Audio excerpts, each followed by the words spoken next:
이미 500조 원의 돈이 들어간 거야, 달 탐사에. 500조만큼 쓸만한 가치가 있어요? 그냥 갔다 오는 건데. 근데 5천조 원이 들어가더라도 갔다 올 만한 가치가 있어요. 5천조? 5천조더라도 갔다 올 가치가 있어. 안녕하세요. 저는 과학 맛집의 민영쌤. 체육하는 태우쌤입니다. 네, 반갑습니다. 네, 우리 조합이 좀 새롭죠? 여기 체육쌤이고, 저는 과학쌤이고, 그쵸? 저희가 무슨 사이냐 하면은, 우리 같은 학교에서 근무를 했었어요, 그쵸? 네네. 다른 지역으로 옮겼는데도 아직 잘 네. 연락하고 지내면서. 그렇죠. 그래서 사실 친해서 자주 보거든요. 그렇죠. 친하죠. 친하죠? 친합니다. 저희 되게 친합니다. 우리끼리 이렇게 만나가지고 이렇게 얘기를 하다 보니까는 요거를 서로한테 설명해보는 뭐 그런 컨텐츠를 만들어보자 이런 얘기가 나왔어가지고 제가 또 이야기를 하나 준비해왔고, 그리고 저도 하나 준비해왔습니다. 맞아요. 오늘 일단 제가 먼저 준비한 이야기는 혹시 요새 그 과학계에서 제일 핫한 이슈가 뭔지 아시나요? AI. 그러니까 인공지능. 인공지능. 사실 뭐 인공지능 이야기는 좀 예전부터 계속 이슈가 됐던 거고, 최근 들어가지고 엄청 이슈가 되고 있는 이야기가 있어요. 그게 뭐냐면 달이에요. 달. 사실 우리 인류는 이미 달에 한번 갔다 왔었죠. 그런데 최근 들어서 다시 대두가 되고 있는 이유가 있는데, 그 가장 큰 이유는 미국에서 이거를 주도적으로 지금 달 탐사에 대해서 하고 있고, 그리고 사실 예전에 달에 간다라고 하면은 그거는 뭐 그냥 하나의 국가적인 어떤 정책 사업이었지 사기업들이 막 낄 자리는 전혀 없었단 말이에요. 근데 요새는 뭐 스페이스X, 그 테슬라, 일론 머스크, 일론 머스크 부터 해가지고 되게 여러 가지 뭐 사기업들에서도 달에 가는 그 프로젝트에 참여를 하고 있고, 그렇게 관심이 모아지고 있는데, 그래서 오늘은 이 달에 대한 이야기를 준비해봤습니다. 때는 2017년 12월 11일이었어. 이 미 항공우주국, 그러니까 나사라고 부르고, 나사로 불리나, 나사에서 뭔가 이렇게 묘한 긴장감이 돌고 있었단 말이야. 태호쌤 혹시 그 2017년도에 무슨 일이 있었는지 아시나요? 미국에서. 미국에? 많은 일이 있었죠. 네, 되게 많은 일이. 그렇죠. 미국에 많은 일이 있었겠죠. 그런데 뭐를 힌트를 드릴게요. 힌트는 도널드 덕이랑 관련이 있습니다. 도널드 트럼프? 도널드 트럼프가 오케이. 이제 그때 대통령으로 취임을 했던 해잖아요. 트럼프 정부가 이제 처음에 딱 들어서게 되면서 딱 기조를 내세운단 말이에요. 그 기조가 뭐냐면은 아메리카 퍼스트. It's going to be only America first. America first. 무슨 뜻이야? 그치, 미국 먼저. 그러니까 미국이 먼저다. 뭘 해도 다 미국이 먼저 하겠다. 미국이 선도하겠다. 그래서 당연히 먼저 하는 거에 우주 탐사랑 관련된 정책들도 포함이 되어 있었던 거죠. 근데 이제 아까 전에 제가 2017년도 12월 11일이라고 이야기했잖아요. 그때가 뭐 하는 날이었냐 하면은 트럼프 대통령이 우주 정책 명령이라고 하는 그 일종의 각서야, 각서. 각서에 이제 서명을 안 했어요. 그러니까 사실 나사 입장에서는 도대체 이 우주 정책 명령에 어떤 내용들이 들어있을까 궁금할 수 있는 그런 거였던 거지. 근데 거기에 보면은 굉장히 또 중요한 내용이 포함되어 있었는데, 그게 뭐냐면 바로 요거야. 문 퍼스트. 자, 뭐죠? 달이 먼저다. 아까는 아메리카 퍼스트, 지금은 문 퍼스트. 이게 무슨 얘기냐면 달에 먼저 간다? 그쵸, 달에 간다는 거죠. 그러니까 사실 트럼프 이전에는 오바마 정부가 있었잖아요. 근데 오바마 정부는 문 퍼스트가 아니었어요. 뭐냐면 마르스 퍼스트였어요. 화성. 그쵸, 화성에 가겠다는 거예요. 그러니까 사실 생각을 해보면 화성에 간다 라고 하면 좀 뭔가 먼 얘기 같기도 하고, 먼 미래 같은 생각이 들잖아요. 그래서 뭔가 이렇게 시험시험 이렇게 준비를 해도 될 것 같은 딱 느낌이 드는데, 달은 이미 인간이 갔다 왔죠. 그것도 무려 50년 전에. 50년. 그렇죠. 50년 전에 이미 갔다 왔기 때문에 사실 가려고 하면 못 갈 것도 없는 거야. 그러니까는 진짜 가야 될 것 같은 그런 느낌이 이제 들었겠죠. 나사에 있는 사람들도 이제 발등에 불이 떨어진 거지. 그래서 그 계획이 딱 나오게 됐는데, 그러니까 일단 계획 이름부터 먼저 이야기를 해보려고 하는데, 근데 아마 한 번쯤 들어본 적 있을 거야. 뭘요? 달 탐사 계획 이름을 아마 이 되게 많이 들어본 법한 그런 이름입니다. 모르겠는데. 그 제가 어떻게 알아요? 이게 뭐냐면 아르테미스. 들어봤어요. 어디서? 달의 여신 아르테미스. 어디서 나와? 그리스 로마 신화. 그렇죠. 그리스 로마 그쵸. 신화에 나오는 그 달의 여신 아르테미스의 이름을 딴. 그래서 계획 이름이 아르테미스 플랜이에요. 뭔가 좀 멋있죠. 근데 사실 신의 이름이 계획으로 등장했던 거는 이번이 처음이 아니에요. 달 탐사 계획 이름으로 이미 한번 쓰인 적이 있었어. 뭔지 혹시 아폴로. 그렇지, 아폴로 계획. 사실 아폴로 뭐 이건 많이 들어봤잖아. 그렇지. 오빠랑 여동생. 오빠인가? 오빠지. 오빠야? 오빠. 확실해.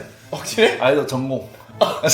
체육사에 나중에 체육사에 나와서 나와요? 저 그리스 로마 신화 또 팬입니다. 어. 오빠, 동생, 여동생. 저도 네. 저는 쌍둥이로 알고 있는데 근데 쌍둥이도 위아래가 있잖아. 그러니까 위에 오빠. 그 몇 초 차이. 그렇지. 신들도 그 몇 초 차이가 중요해. 중요하지. 그 형제들이 있는데. 오케이. 하여튼 그래서 이제 그 아폴로 계획 그쵸? 아폴로 계획으로 이미 그 계획은 실제로도 그 계획을 통해 가지고 달에 인간이 갔다 왔었죠. 그럼 최초로 그 발도장 찍은 사람 누구였죠?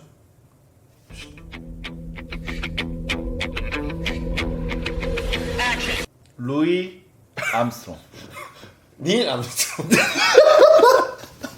닐 암스트롱. 잠깐. 긴장했다. 아니 한번 더 불러봤지. 닐 암스트롱. 오케이, 닐 암스트롱. 닐 암스트롱. 오케이. 아무튼 이번 아르테미스 계획도 아폴로 계획이랑 비슷하게 진행이 돼요. 사실 뭐 그렇게 사람을 보낸다라는 관점에서만 본다면은 뭐 이전에 했던 거랑 별로 다를 게 없잖아. 그쵸. 발만 찍고 그거면. 그쵸. 이미 그 뭐. 루이 암스트롱? 닐 암스트롱. 닐 암스트롱.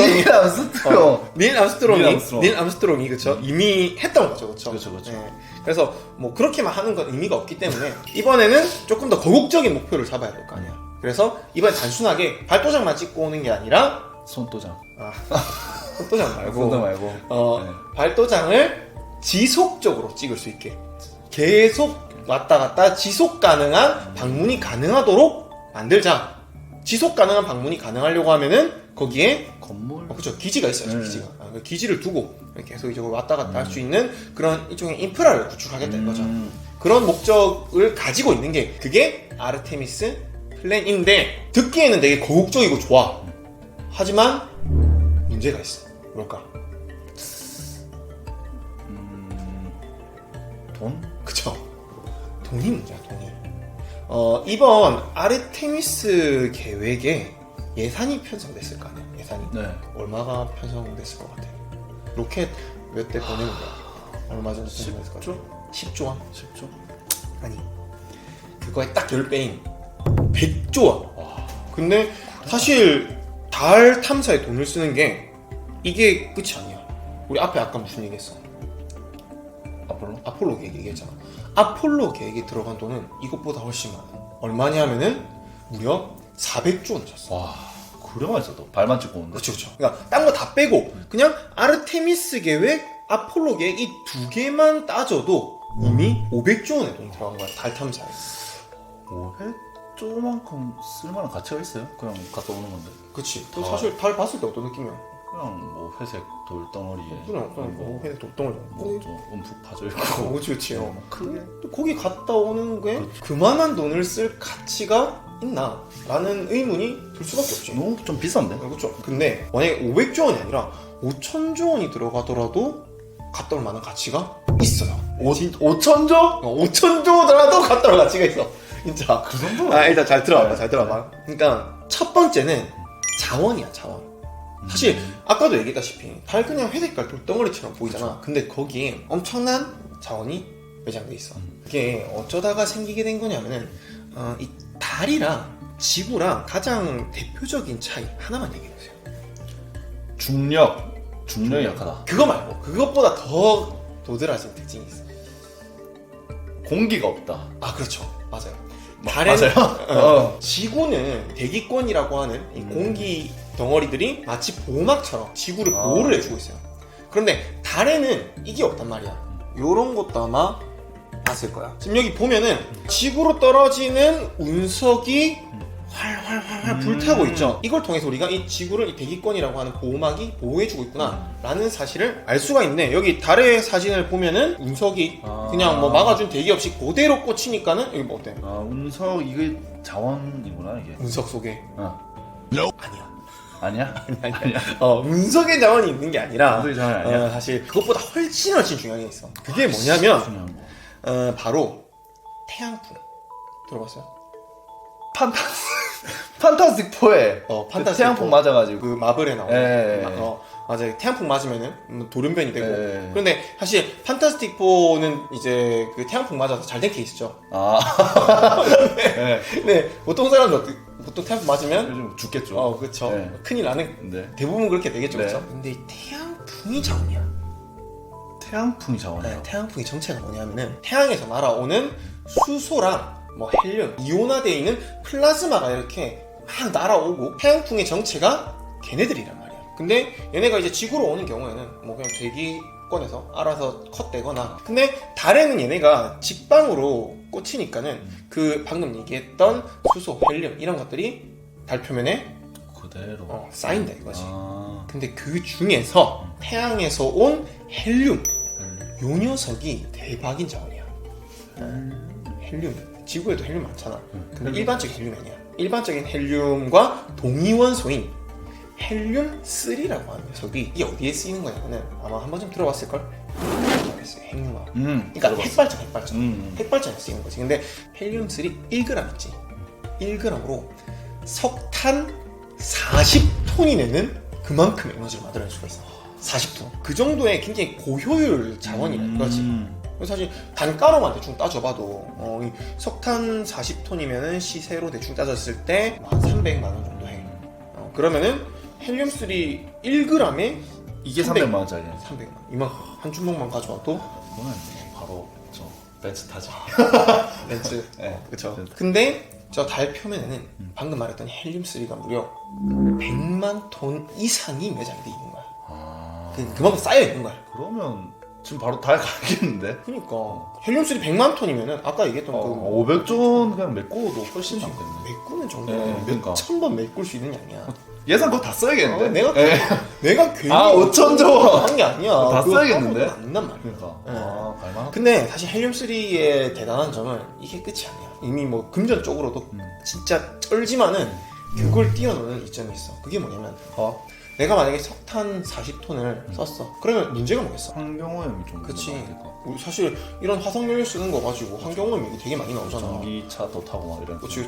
근데 이 헬륨3를 이용한 핵융합 발전은 핵분열 발전에 비해서 훨씬 핵폐기물이 적게 나와. 뭐 아예 안 나오는 건 아닌데 굉장히 좀 어떻게 보면 좀 친환경적인 거지. 그래서 봐봐, 고효율 자원에 달에 엄청 쌓여 있고 그리고 친환경적이야.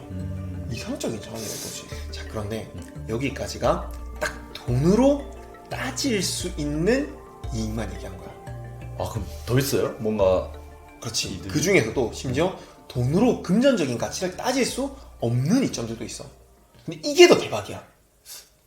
뭐지? 약간 우주전쟁, 영토 이런 건가? 영토. 이 얘기를 하려면 앞에 했던 얘기랑 조금 이어지게 이야기를 하게 될 것 같은데 에너지 얘기 조금 더 해야 돼. 에너지.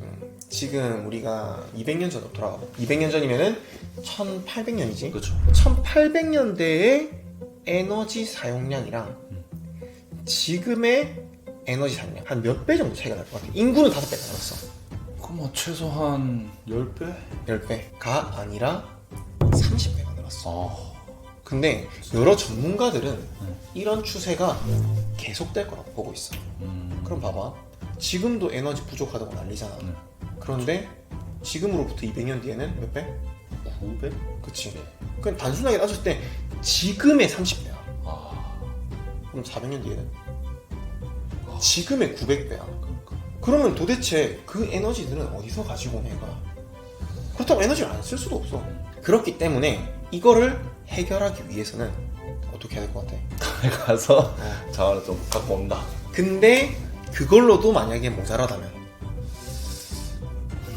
달에서 살아야 되나? 화성 가야 되나? 그렇지.